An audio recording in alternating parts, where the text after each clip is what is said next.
Hi అండి. Hello అందరికీ. ఉదయాన్నే టిఫిన్ ఏం చేయాలో తెలియక ఫోన్ పట్టుకుని యూట్యూబ్ చూస్తే రైస్‌తో క్రిస్పీ దోస అని ఒక వీడియో చూశాను. ఆ వీడియో చూసి వచ్చి వెంటనే ఒక బౌల్ తీసుకుని 1 కప్పు బొంబాయి రవ్వ, 1 కప్పు రైసు, 1 కప్పు పెరుగు తీసుకుని, హాఫ్ కప్పు వాటర్ వేసి కలుపుకొని మూత పెట్టుకుని ఒక 15 నిమిషాల పాటు నాననివ్వాలి. మూత తీసి అది 15 నిమిషాల తర్వాత మూత తీసుకుని ఒక మిక్సీ గిన్నెలో వేసుకుని మెత్తగా మిక్సీ పట్టుకుని ఒక గిన్నెలోకి తీసుకోవాలి.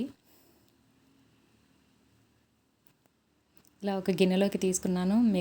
మిగతా మిశ్రమాన్ని కూడా వేసుకుని అది కూడా మెత్తగా మిక్సీ పట్టుకుని ఒక గిన్నెలోకి తీసుకున్నాను. ఇప్పుడు దీనికి సరిపడా ఉప్పు వేసుకుని కలుపుకుని పిండి సిద్ధం చేసుకున్నాను. రుచికి సరిపడా ఉప్పు వేసుకుని కలుపుకొని పిండి సిద్ధం చేసుకుని స్టవ్ ఆన్ చేసుకుని పెనం పెట్టుకుని ఇక దోశ అయితే వేశాను. రోడ్డు మీద ప్యాచీలన్నీ దానికే వచ్చాయి.